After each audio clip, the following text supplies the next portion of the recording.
branchés sur EMS Télévision, mesdames et messieurs, bonjour et bienvenue dans Écho des Églises. Écho des Églises est une émission à caractère religieux qui parlera de chrétiens et de l'Église. Aujourd'hui, nous allons développer, partager un sujet très particulier. Alors, avant de commencer, n'oubliez surtout pas de vous abonner massivement et d'activer la cloche de notification afin de ne rien manquer. J'ai reçu pour vous aujourd'hui le pasteur Alexis Mutombo, que je dis bonjour. Bonjour ma soeur. Merci d'avoir honoré notre invitation. Merci beaucoup. Alors, avant de commencer et de découvrir le sujet du jour, pasteur, vous allez nous dire qui est réellement votre personne? Merci beaucoup ma soeur. C'est comme vous l'avez dit, on m'appelle bien pasteur Alexis Mutombo. Mon nom c'est bien Alexis Mutombo. Je suis pasteur, mais avant d'être pasteur, je suis d'abord enfant de Dieu. Je suis né de nouveau, je suis dans la foi chrétienne il y a plus de 30 ans, peut-être bientôt 40 ans, et je suis dans le ministère plus de 25 ans, voire même 30 ans que je suis dans le ministère, que je suis pasteur. Donc, je suis pasteur parce que j'ai été appelé par Dieu et je suis pasteur parce que Dieu a voulu que je sois là, mais je suis aussi passé par la formation pour faire en sorte que je sois quand même un serviteur utile. J'ai été formé, je suis licencié en théologie, et je fais la croissance de l'Église et le leadership. Donc, je suis chrétien, serviteur formé. Le pasteur Alexis est l'un de nos pasteurs qui dirige la paroisse d'Ingaba. Il est sous le leadership de l'évêque Ejiba Yamompia. La paroisse du pasteur se situe sur l'avenue Féchi, numéro 78 bis. Alors, pasteur, notre thème du jour s'intitule « Que nous dit la Bible au sujet de la prière ?» C'est un sujet qui touche un peu la pensée de tout chrétien. Alors, une manière de rafraîchir notre mémoire. Pasteur, rappelez-nous, dites-nous aussi, c'est quoi la prière? Merci beaucoup. La prière est un sujet très très important de la Bible, mais je vous dirais plus que ça, que la prière, c'est l'un des trois sujets les plus importants après le salut. Donc, le chrétien qui est sauvé a besoin de la prière, a besoin de l'étude de la parole de Dieu, de la méditation, et il a besoin du Saint-Esprit. Donc les trois premiers sujets très importants dont le chrétien a besoin. Et la prière se trouve parmi ces trois sujets-là. Maintenant, comment définir la prière? Ici, je vais définir la prière par rapport à la Bible, parce qu'il y a plusieurs personnes qui définissent la prière. Quand vous allez chez les musulmans, ils définissent la prière. Quand vous allez chez d'autres religions, ils définissent la prière. Mais nous, la pensée biblique nous dit quoi sur la prière? Premièrement, la prière, c'est un dialogue. Dialogue entre Dieu et sa créature qui est l'homme. Entre l'homme et son créateur. Entre l'homme et son père. Donc c'est ça la prière. Cette pensée, nous l'avons de la Bible. Quand vous lisez par exemple dans Exode chapitre 33, vous verrez que la Bible nous parle de Moïse du verset 9, 10 ou bien 8, 9, 10. La Bible nous parle de Moïse qui entrait dans la tente. Et là, dans la tente, la Bible dit que Moïse parlait avec Dieu comme un homme parle avec son ami. Il entendait Dieu lui parler du dessus du propitiatoire. Là, c'est même dans Nombre chapitre 7, verset 89. Donc, nous disons, par rapport à ces écritures-là, la Bible, enfin la prière est un dialogue, c'est un échange. Et nous continuons toujours en disant que la prière n'est pas seulement simple dialogue, mais la prière, c'est une communication et une communion. Prier, c'est quoi? C'est communiquer avec Dieu, le Créateur, c'est communier avec Dieu, qui est le Créateur. Donc, dans la prière, il y a la communication et il y a la communion. Donc, par la prière, l'homme entre en intimité avec Dieu. Alors, la prière, nous disons aussi, c'est quoi? C'est le cœur, l'âme qui est en train de se répandre devant Dieu. Voilà pourquoi nous disons que c'est l'état de l'âme qui va, de la vie intérieure, qui va se répandre devant Dieu, qui va s'extérioriser. Il y a une effusion devant Dieu, mais de manière sincère et profonde. C'est ça la prière. Donc ici, nous écartons déjà la pensée qui circule dans beaucoup de chrétiens, et même dans l'opinion de manière générale, on pense que la prière c'est juste des récitations. La prière c'est dire certaines prières ou certains versets bibliques. Non, ce n'est pas ça la prière. La prière d'abord c'est un problème de l'état intérieur, de l'âme qui va s'extérioriser devant son Dieu. Voilà un peu de manière ramassée ce que nous pouvons dire de la prière. Alors, la prière, vous nous avez dit que c'est une manière de communiquer et de communier avec Dieu. Tout à fait. Moi qui ai reçu Jésus-Christ dans ma vie, j'ai le Saint-Esprit avec moi. Alors, en quoi est-ce que la prière est-elle importante dans la vie d'un chrétien? Et pourquoi est-ce que nous prions? Très bien. Dans ma définition, j'ai dit que prier, c'est communiquer et communier avec Dieu. Donc, chaque enfant de Dieu doit savoir qu'il a été créé par Dieu. Dieu est son Père.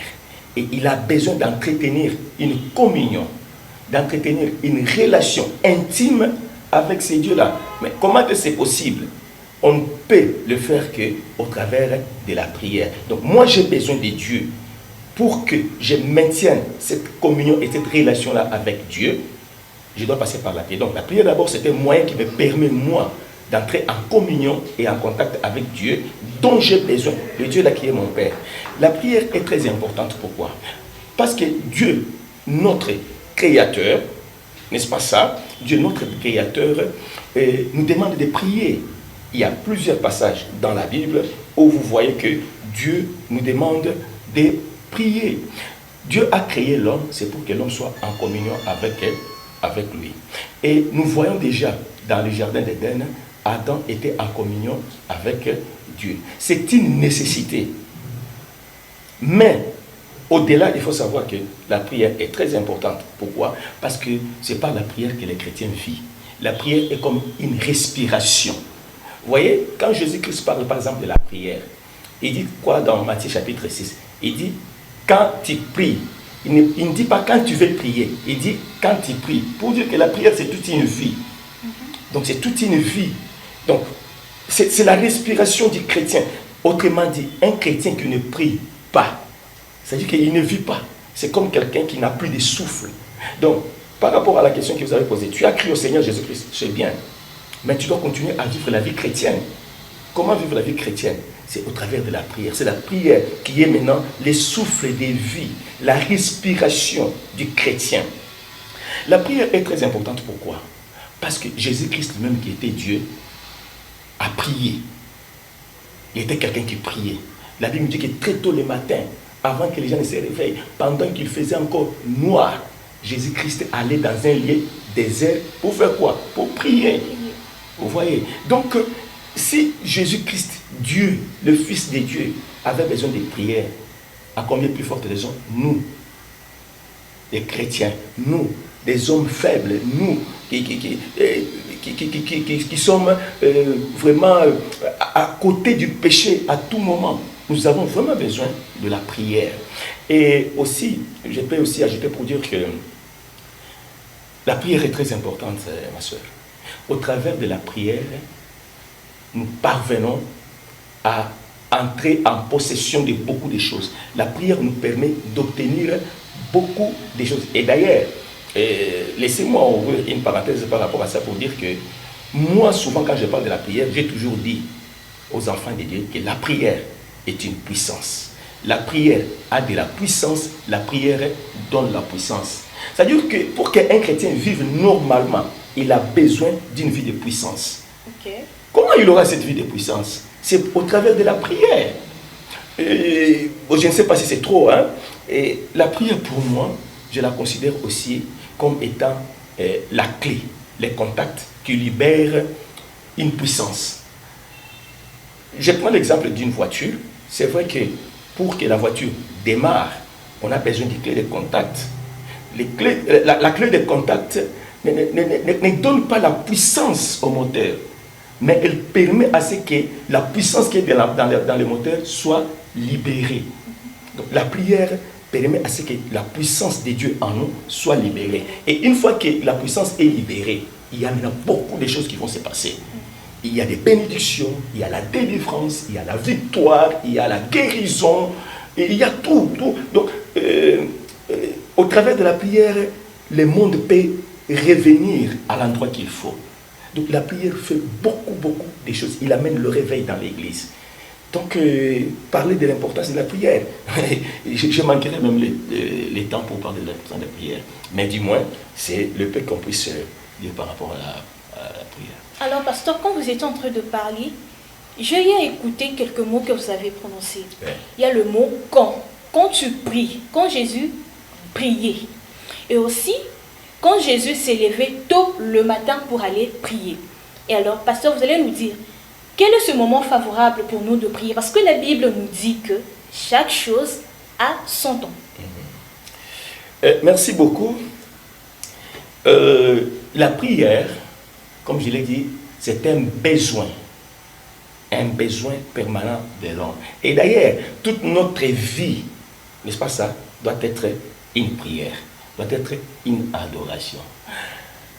Maintenant, Jésus dit, quand tu pries, c'est pour dire que la prière est une vie. Okay. La Bible dit, prier sans cesse.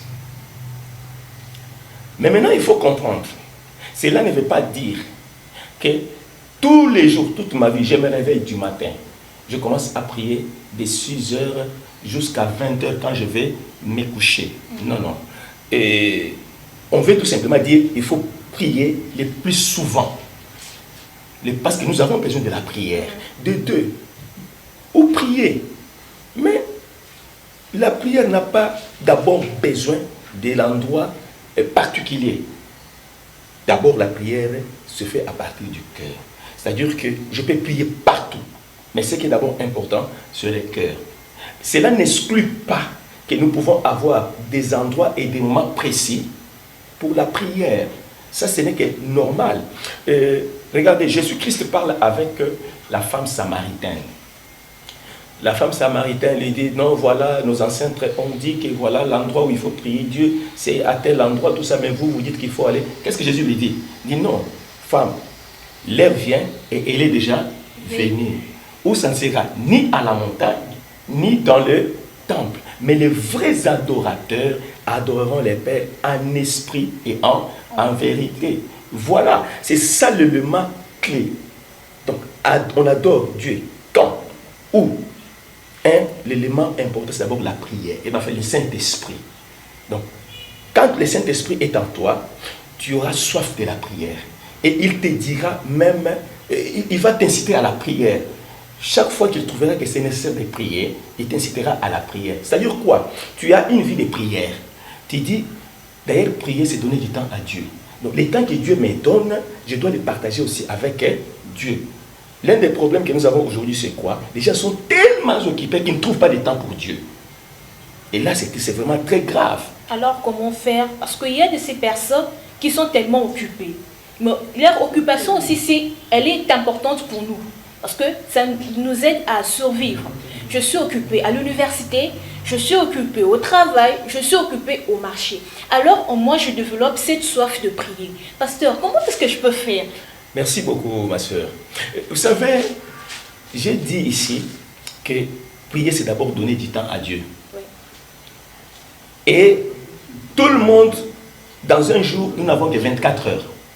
Rassurez-vous que dans les 24 heures, même si tu ne priais pas, tu ne vas pas accomplir tous tes besoins dans 24 heures. Ce qu'il faut, c'est quoi? C'est une discipline. Donc, savoir qu'est-ce qui est important, qu'est-ce qui est prioritaire. Donc, chercher dans mon temps que Dieu trouve aussi sa place. Savoir que qu'est-ce qui est prioritaire dans la vie pour que je vive. En tout cas, la Bible dit que tout est utile, mais tout n'édifie pas. Vous comprenez? Je dois savoir choisir. Mais dans mon temps-là, je dois aussi trouver le temps pour Dieu. Je dois m'organiser. Savoir que j'ai besoin de Dieu. Les 24 heures que j'ai, il y a aussi quelques heures de Dieu. Quelles sont ces heures-là? Et je m'organise pour qu'à ces heures-là, je puisse prier. Par rapport à ça, je peux prier dans ma chambre. je vais prier au salon, je vais prier à l'église. Jésus-Christ allait dans les lieux déserts, il allait prier. Mais n'oubliez pas que le Saint-Esprit peut aussi, de la manière dont tu es en intimité avec lui, il peut te demander à prier en dehors de tes heures là de prière. Il peut t'inciter à prier, même dans le bus. Mais là, à ce moment-là, tu ne vas pas faire comme les pharisiens, qui vont prier pour qu'on voie qu'ils sont en train de prier. Donc, je peux prier sans attirer l'attention à tout le monde. Donc, la prière, c'est fait. J'ai besoin de prier. La prière doit faire partie de ma vie, mais je dois avoir des temps dans ma vie pour la prière, tout en sachant que l'Esprit peut me conduire à n'importe quel moment de prier. Et je peux prier partout où je peux me retrouver sans problème. Mais Voilà. pasteur, nous prions nuit jour. Matin, midi, soir, je prie. J'ai des problèmes. Mais la réponse à nos prières semble un peu tardive. Alors, est-ce que vous allez nous dire aujourd'hui qu'il y a des conditions pour accéder à l'exaucement de nos prières? Non, mais vous savez, il y a le prophète Ésaïe. Quand vous lisez Ésaïe chapitre 59, en tout cas, il est clair. Qu'est-ce que la Bible nous dit?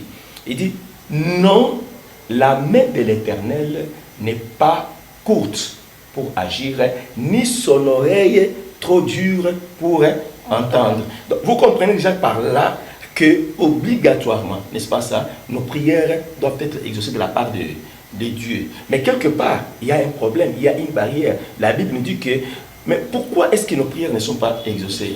Il dit, non, ce n'est pas que la main de Dieu est devenue trop courte ou son oreille trop dure, mais ce sont nos péchés, ok, nos péchés qui nous empêchent de voir sa face. Ce sont nos iniquités qui nous barrent, qui empêchent que Dieu nous écoute ou que Dieu nous exauce. Donc pour dire, il y a des préalables pour qu'une prière soit exaucée. Il y a des préalables, il y a des conditions. Notamment, d'abord, il faut d'abord être un enfant de Dieu. Pour être rassuré de l'exaucement, il faut d'abord recevoir Jésus-Christ comme Seigneur et Sauveur. Il faut naître de nouveau. Là, tu deviens enfant de Dieu. Maintenant, les portes d'exaucement sont ouvertes devant toi. 2, il faut marcher dans la crainte de Dieu. Il faut vivre une vie de sainteté et de sanctification. Il faut éviter le péché, confesser le péché lorsqu'il est commis, se repentir, confesser et abandonner. Le péché, sous toutes ses formes, est un obstacle, est un empêchement à l'exaucement de nos prières. Donc, nos prières peuvent être bloquées à cause du péché, mais aussi de la foi. Il y a des gens qui prient, mais qui n'ont pas la foi. Des gens qui sont incrédules. Des gens qui ont encore des doutes. C'est ce que Jésus-Christ dit. Il dit, si vous demandez sans douter et que vous croyez que ce que vous dites là arrivera, cela va arriver. Donc, vous comprenez qu'il y a des conditions, il y a des préalables pour que nos prières soient exaucées. Et autre chose, c'est quoi? Le problème aussi, c'est que les enfants de Dieu ont beaucoup de difficultés parce qu'ils ne savent pas aussi comment est-ce que Dieu exauce ou Dieu répond. Peut-être Dieu peut avoir répondu, mais il y a certains détails que tu ignores. Vous voyez? Il y a par exemple la notion de la patience. Quand tu demandes à Dieu, Dieu peut te répondre, Dieu peut te donner, mais l'accomplissement peut encore tarder pour une raison ou une autre dont Dieu lui-même sait. Parce que, regardez dans le livre d'Habakkuk, la Bible dit qu'Habakkuk parlait avec Dieu. Il a fait une demande à Dieu. Et il commençait même à douter. Qu'est-ce que Dieu lui dit? Il dit, écoute, la prophétie, la promesse est vraie. Toi, écris. Mais fais quoi? Attends. Elle s'accomplira dans les temps. Et beaucoup des enfants de Dieu sont pressés. Pourquoi? Parce qu'ils n'ont pas la foi. Quelqu'un qui a la foi, quand tu l'as prié, il a confiance en Dieu. Il sait que Dieu m'a écouté, Dieu m'a entendu. Et cela arrivera. Et autre chose, c'est quoi? C'est que quand quelqu'un attend aussi l'exaucement, il y a des choses à faire. Il y a des gens qui ont prié et que Dieu n'a pas ou bien il n'a pas encore vu la réponse, il croise les bras. Alors qu'il y a des choses à faire. Il y a ce que nous appelons la prière d'attente. C'est-à-dire qu'il faut maintenant commencer à exercer ta foi, à vivre maintenant par la foi, à démontrer les œuvres de la foi. Comment? Je n'ai pas reçu. J'ai demandé, Dieu donne-moi ça. Par la foi, je crois que j'ai reçu. Mais matériellement, je n'ai pas ça. Qu'est-ce que je fais? Je commence à remercier Dieu. Seigneur, merci. Hier, j'ai prié pour tel cas. J'ai prié pour tel problème. Je sais que tu m'as donné ça. Je crois. Et cela est en route. Cela est en train de venir. J'attends. Merci Dieu. Parce que toi, tu ne mens pas. Vous voyez? Tu pries. Tu brises même les blocages. Parce que l'ennemi peut venir faire en sorte que la réponse tarde. Vous comprenez? Vous pouvez prier pour briser. N'est-ce pas ça? L'œuvre, nous avons avec la prière de Daniel, il a prié. Mais qu'est-ce que la Bible nous dit? Que l'ange a été bloqué. A été bloqué. Il a fallu que les secours viennent quelque part pour qu'il soit débloqué. Donc il y a beaucoup de choses. Donc il faut que je prie, mais surtout que je continue à prier en langue. Parce que quand quelqu'un continue à prier en langue, il prie dans la parfaite volonté de Dieu. Et cela sera en train de travailler dans l'exaucement et dans l'accomplissement de la demande. Donc voilà un peu de manière ramassée ce que je peux dire sur le... Voilà, pasteur, nous sommes arrivés presque à la fin de notre émission. Et alors, oui, parce que le temps nous oblige. Alors, nous sommes arrivés presque à la fin, pasteur. Ouais. Alors, vous allez nous donner quelques de vos programmes hebdomadaires de l'Église, ou soit un programme particulier que nos téléspectateurs peuvent vous suivre. Merci beaucoup. Vous l'avez dit, nous sommes dans l'Église pentecôtiste des secouristes. L'église est dirigée par notre cher papa, que j'aime très bien, et d'ailleurs que je salue en passant. Et maman Mia, vraiment, merci beaucoup papa, que le Seigneur vous bénisse pour les privilèges que vous avez fait de passer à notre chaîne de télévision. Et nous sommes sous le leadership de l'évêque Ejibaya Mapia, qui est notre père. Mais nous dirigeons la paroisse d'Engaba, comme vous l'avez dit. Et cette paroisse se situe sur Avenue Fèche, numéro 78 bis, dans la commune d'Engaba, bien sûr. Alors, les programmes que nous avons, actuellement, nous avons un programme de prière. Des prières, nous prions pendant 3 jours. Cette semaine, nous serons là pendant 3 jours, mercredi, jeudi, vendredi. La semaine prochaine, mercredi, jeudi, vendredi. Nous prions plus par rapport au thème de l'année. Nous disons pour nous dans l'épaisse, les thèmes de l'année, cette année 2022, c'est l'année de multiplication, l'année de production et de reproduction.